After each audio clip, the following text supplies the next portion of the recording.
I know you all know this if you've been in thrift stores. I swear,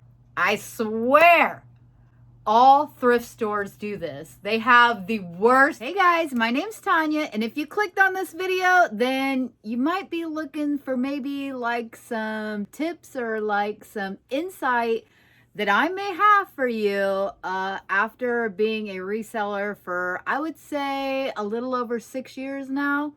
So it's just a handful of things. It's a few things that I wish I would have known or been more aware of, I guess, when I first started selling on eBay especially. Poshmark's pretty easy. I think most people have Poshmark figured out. It's you don't have to like weigh anything. Shipping super easy. It's very chill, let's say, on Poshmark. But on eBay, you really kind of got to watch your P's and Q's a little bit on that app. So you do have to treat your business more like a business, let's say. And I know a lot of you have probably watched a ton of reselling videos already from a ton of different resellers. And just remember, including mine, just remember to take those videos with a grain of salt, because we aren't all in the same position.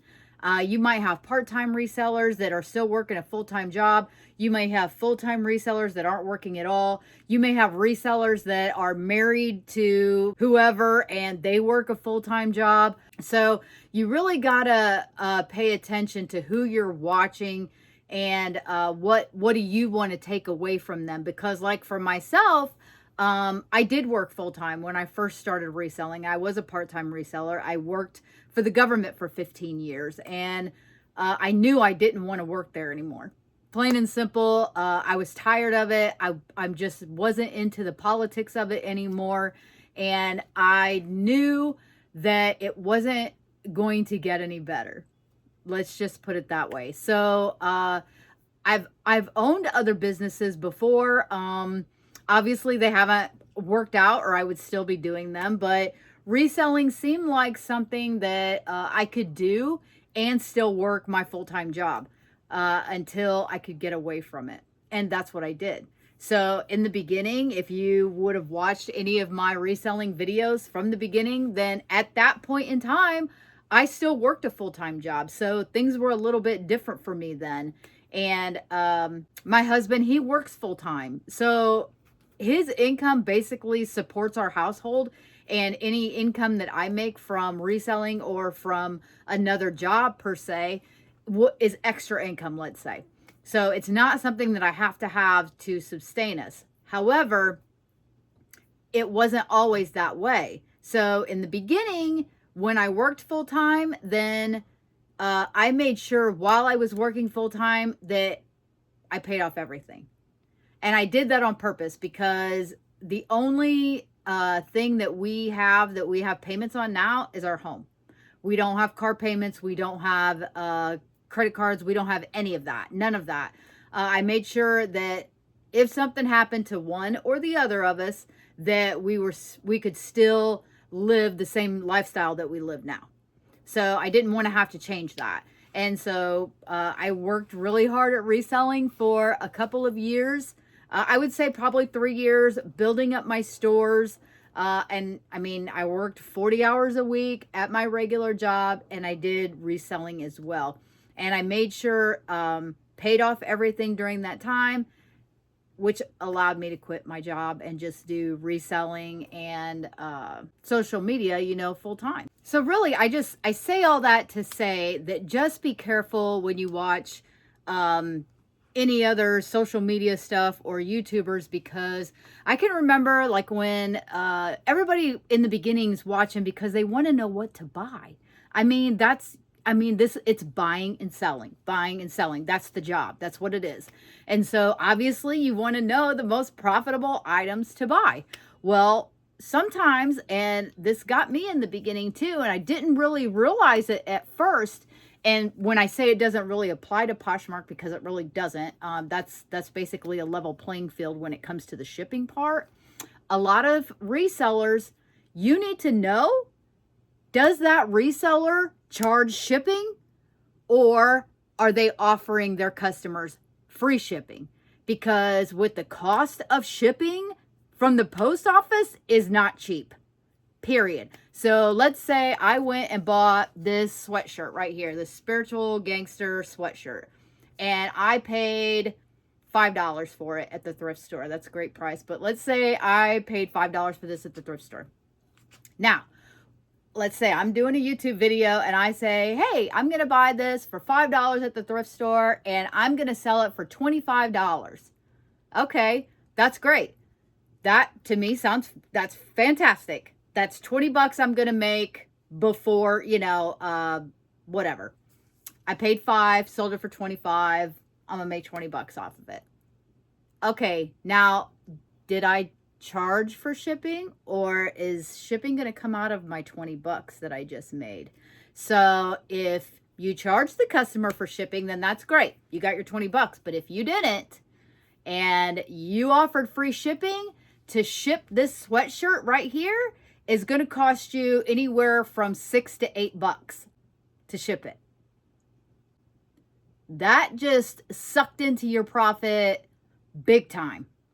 Shipping is not cheap. Even though we get a discount by shipping through eBay, don't go to the post office and ship. By shipping through eBay, we do get a discount.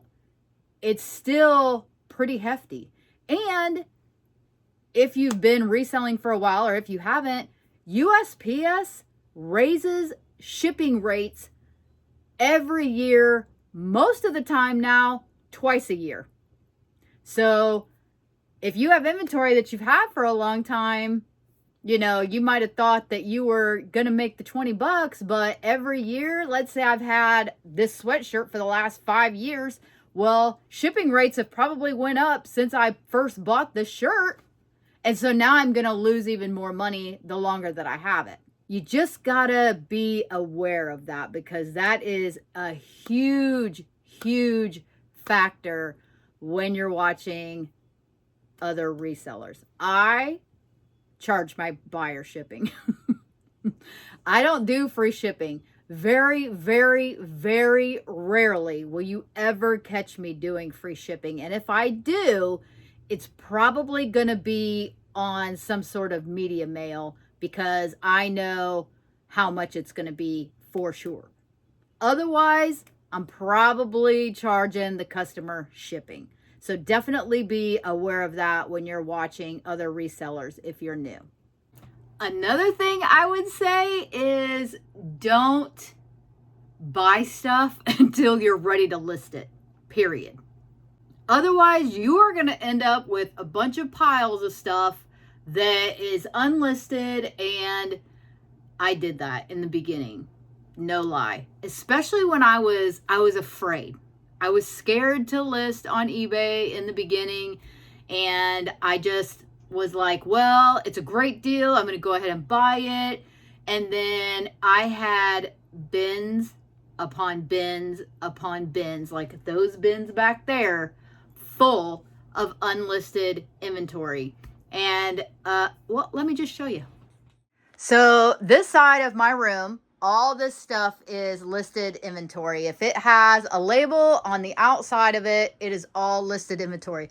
Stuff here on the floor is stuff that I need to photograph. I put it on the floor. I put it in my way to force me to take photographs of it and list it, because it'll get on my nerves, and that forces me to get it done. Now, let's go over here. If I have shoes on racks like these are all listed. That is listed inventory right there, because it's got the numbers on the bins. This is all listed right here. This is what I've been going through, is this whole side of racks. Do you see all of this? This was way worse. All of this, up until probably 4 or 5 months ago, was unlisted inventory. All of it. That is insane. That is way too much to have. And the problem with that is that maybe I bought something 5 years ago that was super on trend, let's say, and it was going to sell for a lot. And then fast forward to 5 years later, and nobody wants that crap. So especially when you're a big clothing seller like me, I would say probably 80% of my inventory is clothing and shoes. That's a problem. Now, I have been going through all this, yay me, and this is all listed inventory right here until we get down to these bins right here. That is listed. I just don't have a sticker on the outside of it. I know what it is, though. It's supposed to be triple B, but it's just not on there yet. But that one's empty. Those two are not listed. All of this in these totes, and there's totes back there behind that. That is all unlisted inventory. This stuff on this little rack up here, this is listed. These are listed. That's listed. That is not listed. That stuff is listed right there. So, yeah, you don't need to have this much of a surplus of stuff. And I'm going to show you a dirty little secret of mine. I don't know how many of you are resellers that are been a reseller for a while. But do you remember this? Youre, this business has been gone. This went out of business. You used to be able to buy wholesale from them. I have two, not one, but two boxes of crap from Youre. I've never even popped these boxes open. These are big boxes full of clothing. I guarantee you, probably 3/4 of this stuff is not even going to be worth my time reselling, which is sad. Even if I took it to one of the buy, sell, trade places, guarantee you they probably won't even take it.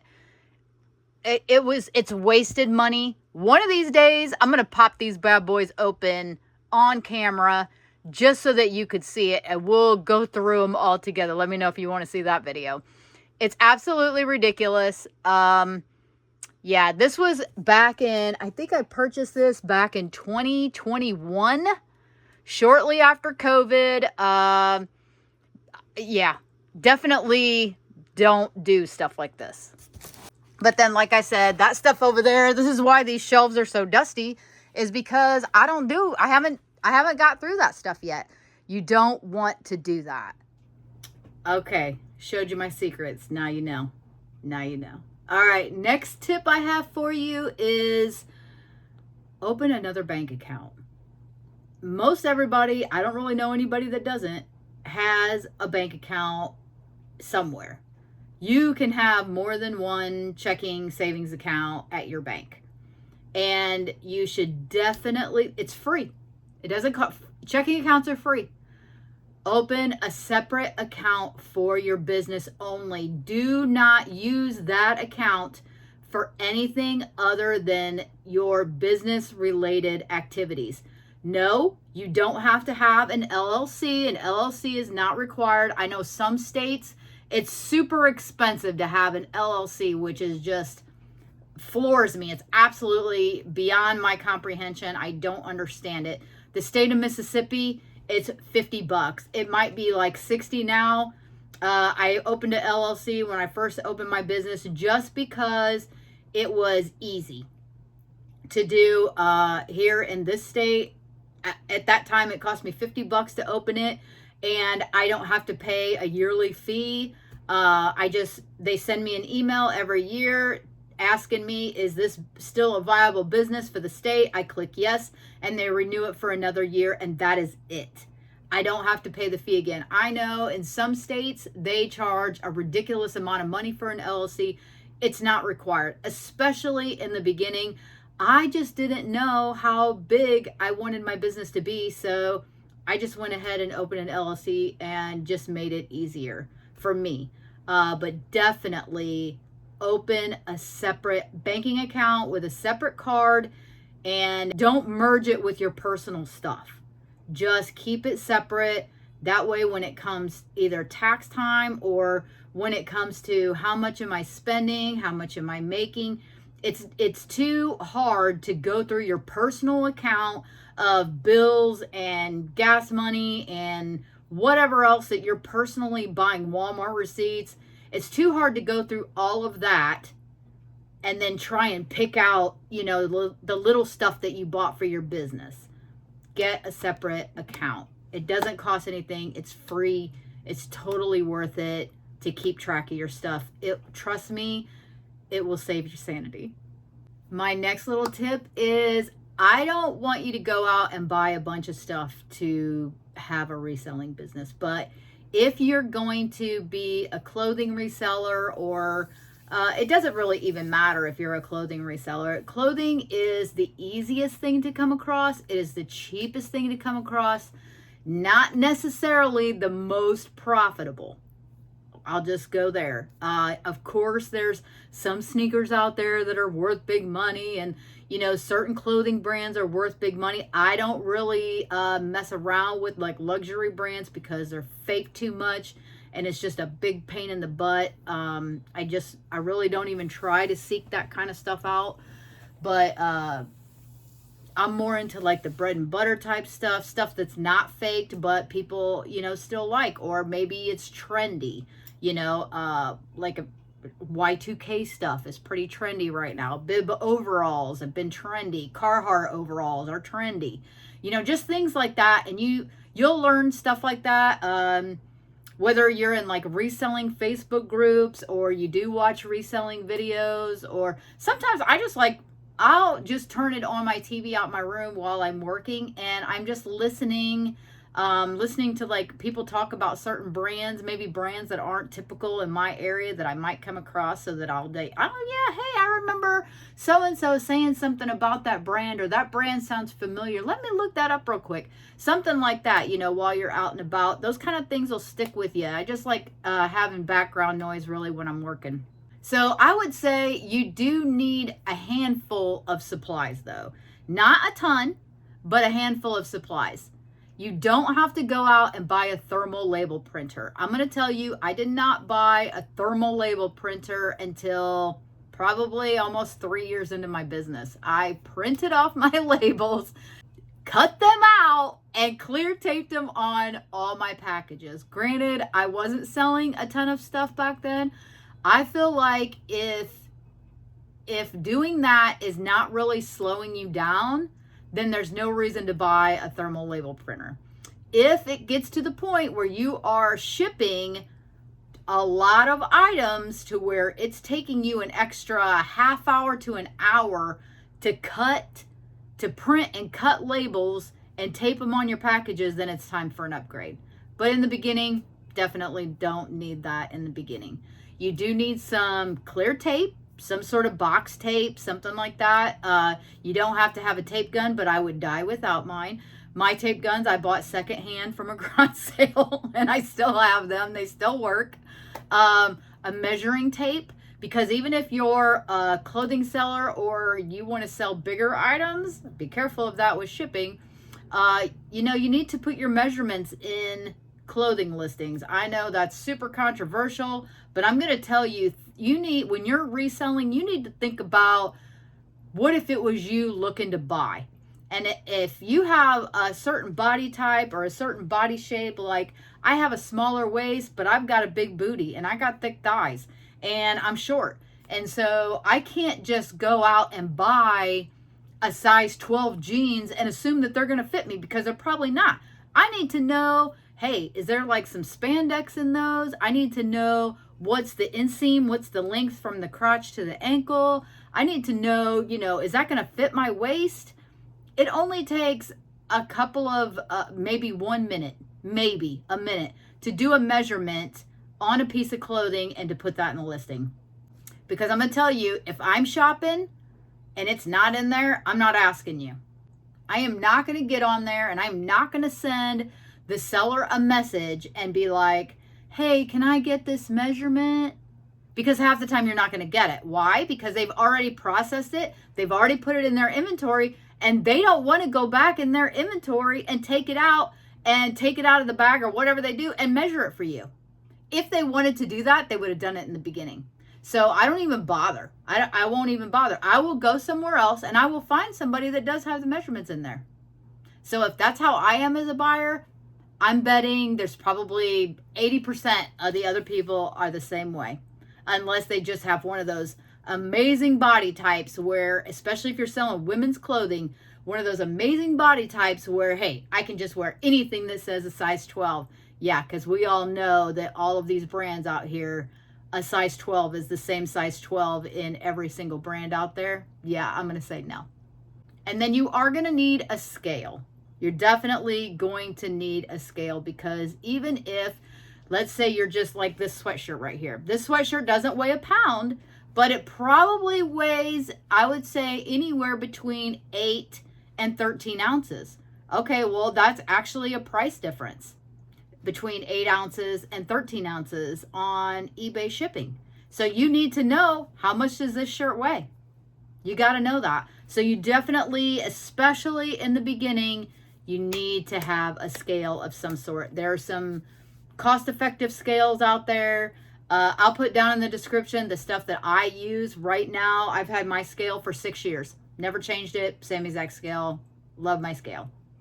I'll put that one down there if you want to purchase it. But honestly, a scale that you can put stuff on that weighs it accurately with ounces, that's the kind of scale you need. You're going to need a set of poly mailers to start, because you're probably not going to have a store or anything, so you're not going to get free supplies from eBay. Once you've, graduated up to a lot of listings, then you'll want to get a store with eBay. But in the beginning, you don't need that. You don't need a store. But you will need some poly mailers, and there's a lot of places out there. You just, be mindful, do the math on it. Watch the size, make sure it's, an average size of what you're going to need. Definitely going to need some poly mailers. If you need boxes, try to get some free boxes. Facebook Marketplace is a great place to try to find boxes. Behind buildings, places like that, you can find free boxes. And then you're going to need something to take photos with. You're going to need a phone or a camera. I use my phone because that way it's with me all the time. All my photos are with me all the time. If I want to list something while I'm out and about, then I can do that. I do all my listing from my phone, period. My phone only, all my listing from my phone. You don't need a ring light even at the beginning. If you just have any sort of lights, if you have to do it in the house, if you want to go outside, put a bunch of stuff in a tote that you want to take photographs of, wag it outside, throw a sheet or something down, whatever you need to do. Take your photographs outside on a sunny day. Batch them. Just do what you got to do to get going, to get your business started. It doesn't have to be perfect in the beginning. Another little tidbit is don't sweat the small stuff. And what I mean by that is don't let one small hitch in your business discourage you from your business. If somebody wants a return, do the return.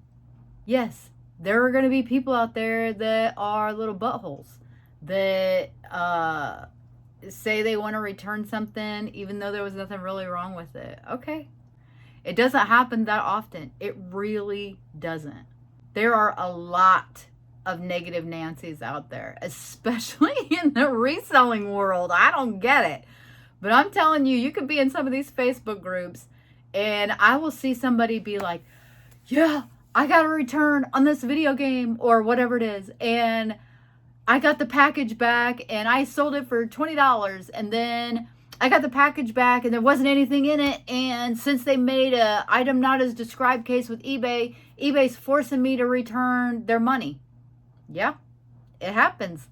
Does it happen very often? Heck no. Heck no. And then you'll see like a bunch of other people chiming in, blah, blah, blah. Oh, that happened to me. Yada, yada, yada. You know how many times that's happened to me in 6 years that I've gotten something back that wasn't in the package? 0. 0 times that has happened to me. Not saying it couldn't, because it absolutely could. It could happen. I have been scammed 1 time in 6 years. 1 time. And that was on a video game that I sold overseas. And this was before eBay changed their global shipping program. This was way back in the beginning. I sold, it was like a $100 video game. And the person said when they got it, there was no video game in the case. So I had to return their money. And it sucked. I hated it. But does it happen? It happened 1 time. 1 time. Is that worth me not having my business for? Heck no. Heck no. Sold thousands and thousands of dollars of stuff. So yeah, the one time, no big deal. It's business. It's the price of doing business. That's what happens when you work for yourself, but it's totally worth it. There are so many negative people out there. It's nutty. You will find somebody that will to complain about anything. Don't let that into your head. Just don't. That negativity is just not worth it. Just wipe it out. Scroll. Move off that video. Whatever it is you got to do to get away from it, just get away from it. Don't even let it get in your head.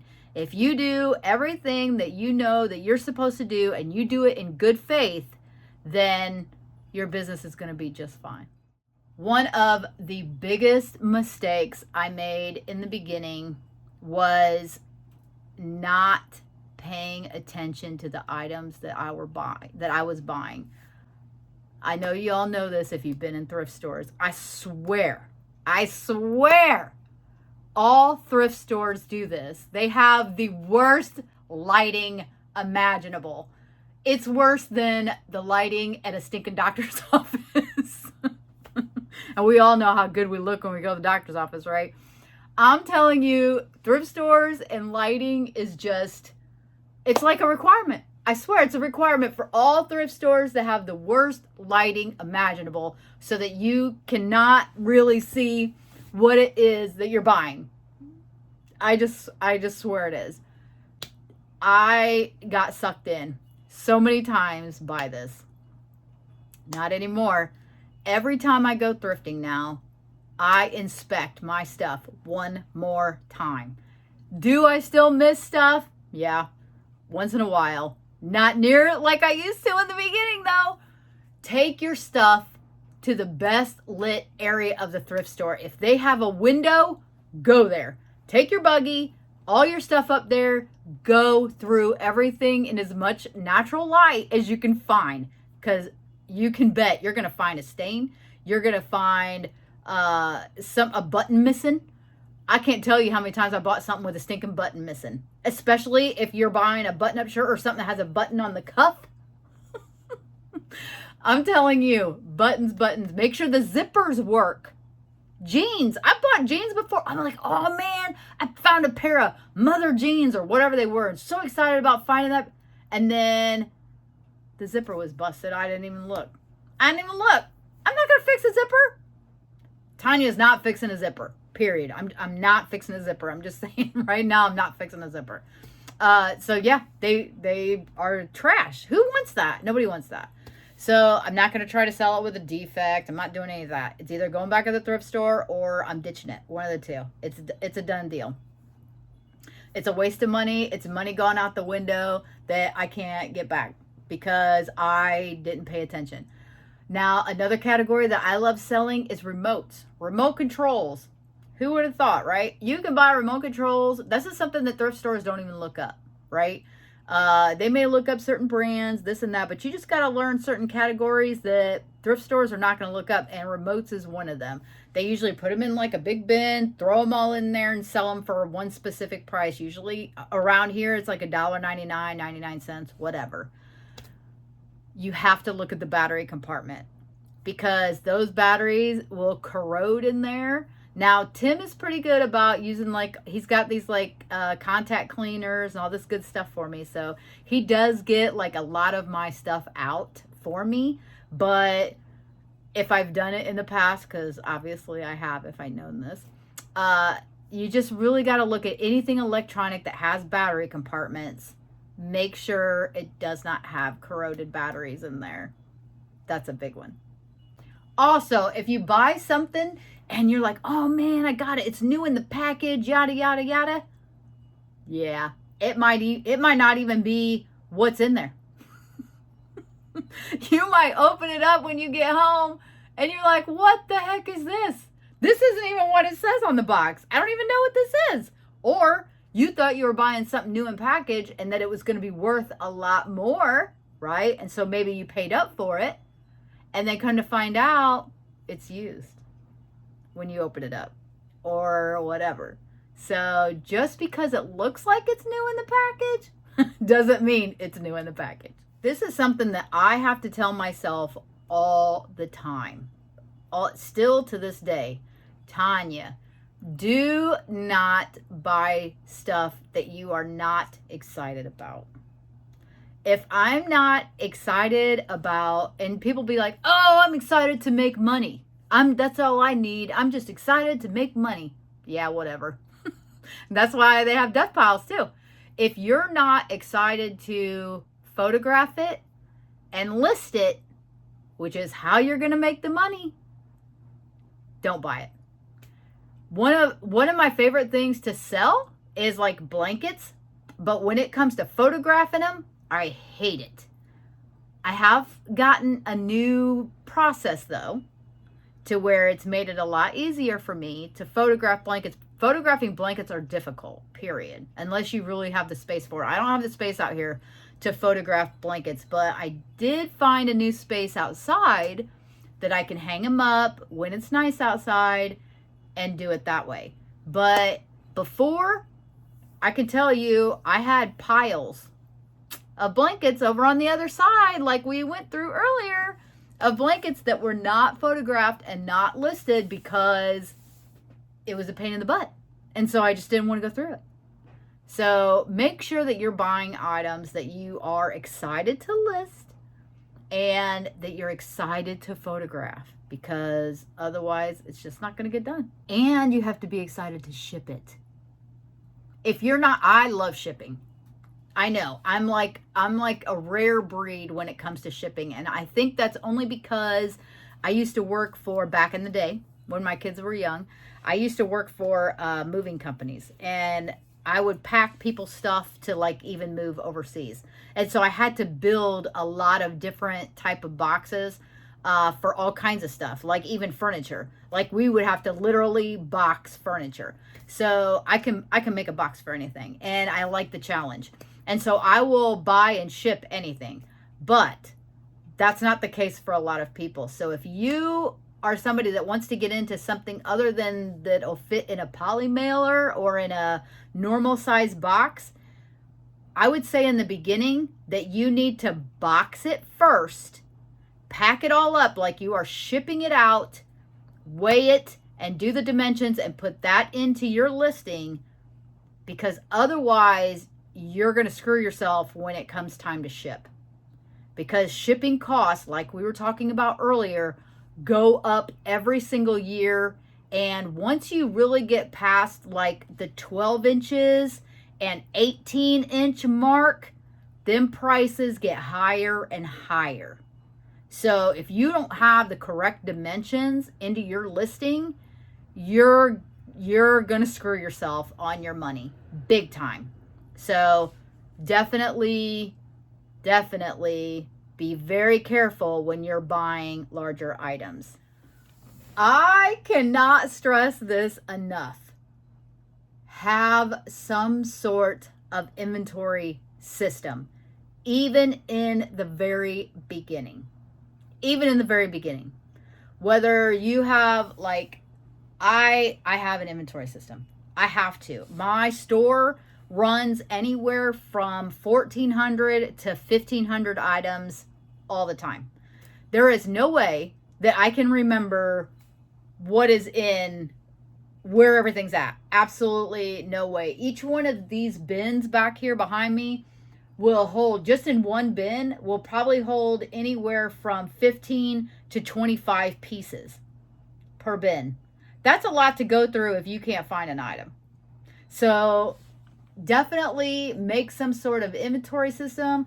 I just use I call it the alphabet system. I start with bin A and I'm all the way through. I think we were looking over there, and I have triple B.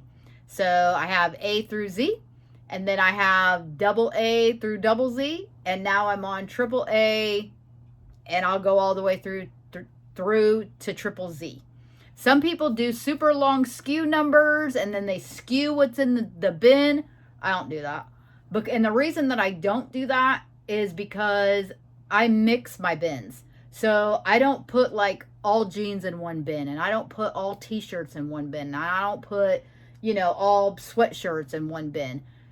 It's all mixed in there. So if I sold a pair of jeans in bin V, then I can pull out bin V, and bin V is probably only going to have 1 or 2 pairs of jeans in it.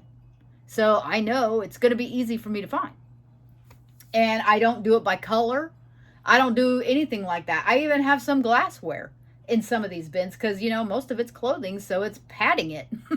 So, I just don't have like a lot of other rack space. So I'll put glassware in my bins too, with stuffed animals and everything else in there. So yeah, but you need to have some sort of easy inventory system. Don't make it hard, make it easy. One other thing that I wish I would have done, and I'm still really bad about it, even after all this time, I know I need to do it, and then I do it, and then I fall off again.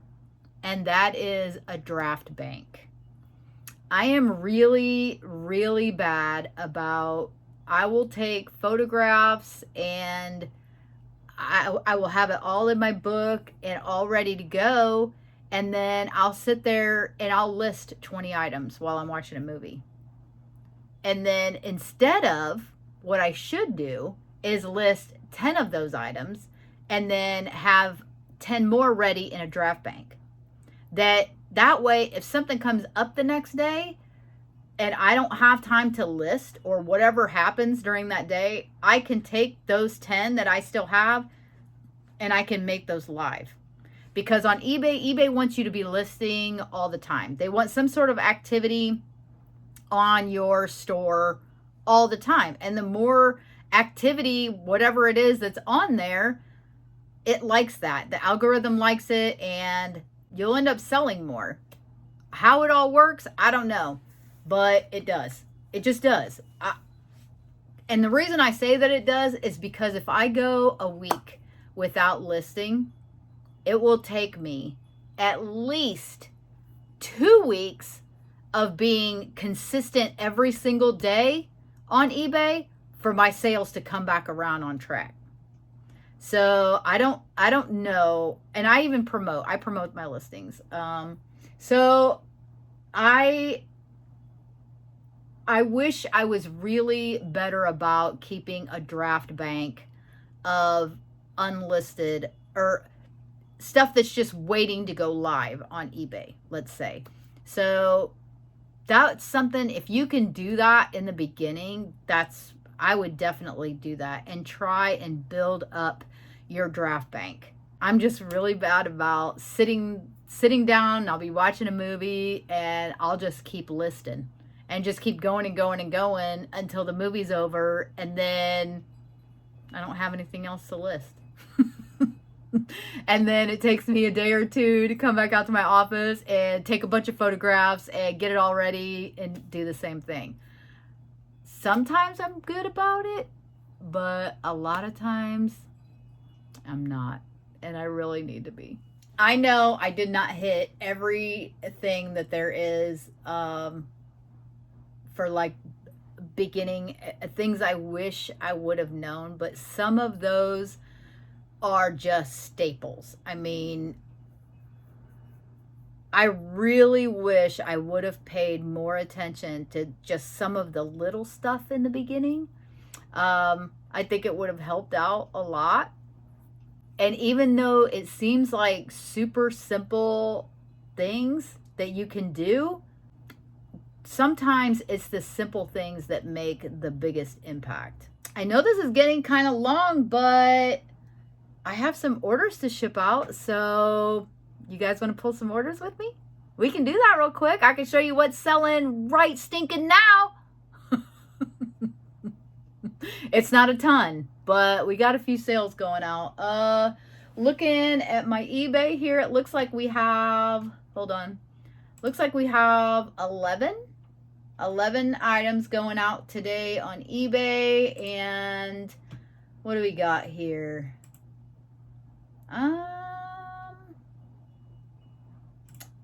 Looks like we have 1, 2, 3, 4 items that need to go out on Poshmark. So yeah, let's go pull what did I say? 15 items? You want to pull 15 items with me? Let's go see what's selling right now. All right, as you know, here we go. We look at everything up on the iPad first, and then we go to the bin and get it. So we sold this little bitty Lego Hallmark ornament. How cute is this? It's over an A2. I sold it for $8 plus shipping. I think I got this in a lot of stuff a while ago. I just listed it like a month ago. So let's go grab that. It's over here in A2. A2 is right up here in my little bins that I have. This is for all my little bitty stuff. Oh, there he is right there. Look how cute he is. He's adorable, right? Little Santa. All right, we sold this Polo Ralph Lauren. This was in one of my death pile bins, right? Sold it for $25 on a best offer. I have no idea what I paid for it because it's been too long ago. And it's over in bin LL. Let's grab that sucker. Right. Oh, LL's over here. It was straight. Right here on top. Ah! Right here on top. Here it is right there. These do pretty good. The ones that have like the little crest on there, those do pretty well. All right, I just sold this one. This is a Saks Fifth Avenue gold metallic fringe scarf made in France. I don't normally sell scarves because frankly, they take forever. And this one, no exception. Sold it for $20. I have no idea what I paid for it because I've had it forever. It's in bin K. So it's probably gonna be at the bottom. Let's see. This is why I like clear bins, because I can look through the bin and see if I, yep, there it is right there on the bottom. I can see it.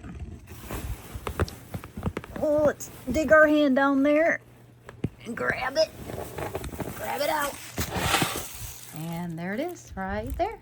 Little scarfy. All right. Let's see. We got some nail polish I picked up not too long ago. I think that was in like a little short video. Sold it for, it's a Youre nail polish. Sold it for $22 and it's over in the polish box, which is right over here. I have a whole box of nail polish right here. And I bought this one and I bought some Chanel too, and the Chanel's already sold. So now this one's going out. And they all came in like the same little baggie at the thrift store. I think I paid like $2.99 for the whole baggie. So there's that one. This was retail arbitrage, which I do not normally do. I purchased this for $20 at Best Buy forever ago. It's in bin B. Glad to see it go. It's probably on top because every single time I get in this bin, it's always there. Yep, it's right here. Right there. Full size backpack right there. Pokemon backpack. That took way too long to sell. Way too long. All right, next is this ivory lace dress from Nordstrom. Sold it for $37.88, which was full price, and it says it's over here hanging. I've had this dress for a while as well.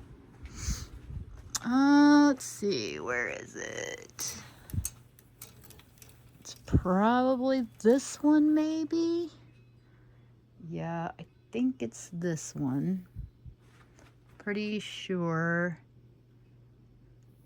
Hopefully. Let's go double check. Yep, that's it. There's the photo right there. All right, so that one was $37.88. How about we just hang this? We're gonna hang this one up here for now. Hat box A, I sold this. It's a vintage Kentucky Wildcats hat, which I'm not surprised it's selling right now. I have had this for a while. I took a best offer on it for $20 and it's up here in hat box A. This is where I keep a bunch of my hats so they don't get squished. And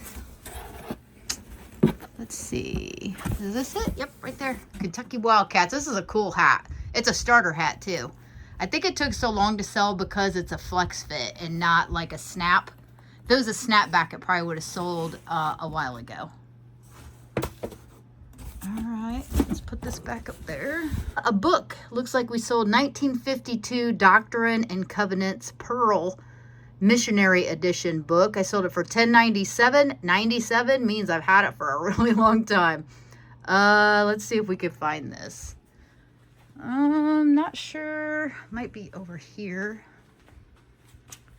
It's an old book. No, I don't see it there. Let's look over here.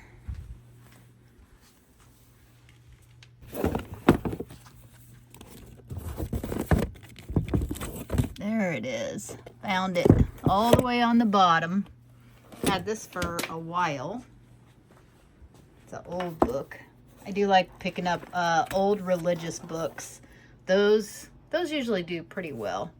I think I got this one at like a bag sale, more than likely.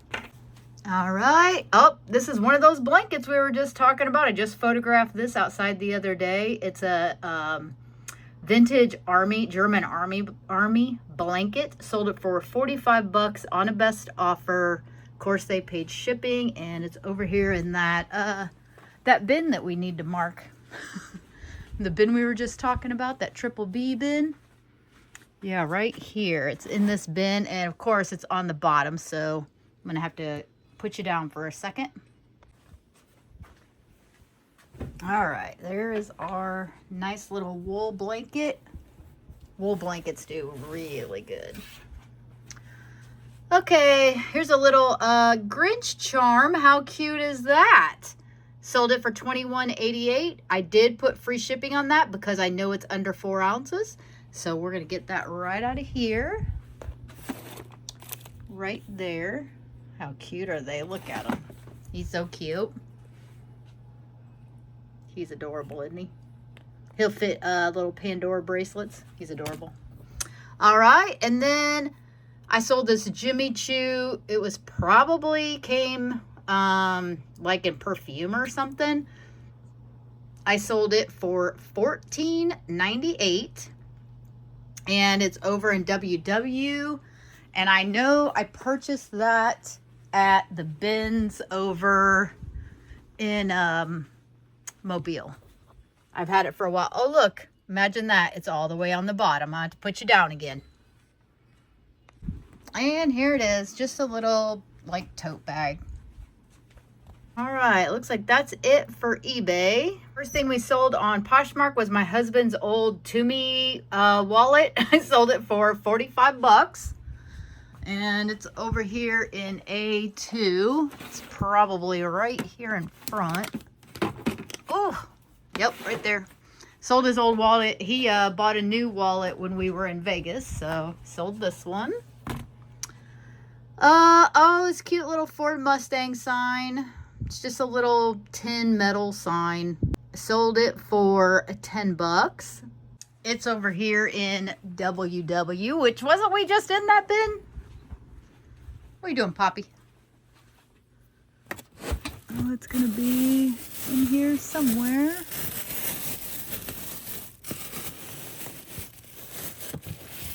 Oh, yep, it's on the side right here. Here's a metal sign right there. Pretty cool, huh? I actually bought this for my brother, and I didn't realize that that was a Ford on the front of it. And my brother doesn't like Fords. He likes Chevys. So I sold it. All right. Next one, I sold this men's Everlane jacket. I just picked this up at when Goodwill over in New Orleans had their grand opening recently. Sold it for 30 bucks. I think I paid $6 maybe, something like that for it. And it's right over here in bin DD, I believe. Yeah, it should be right in here.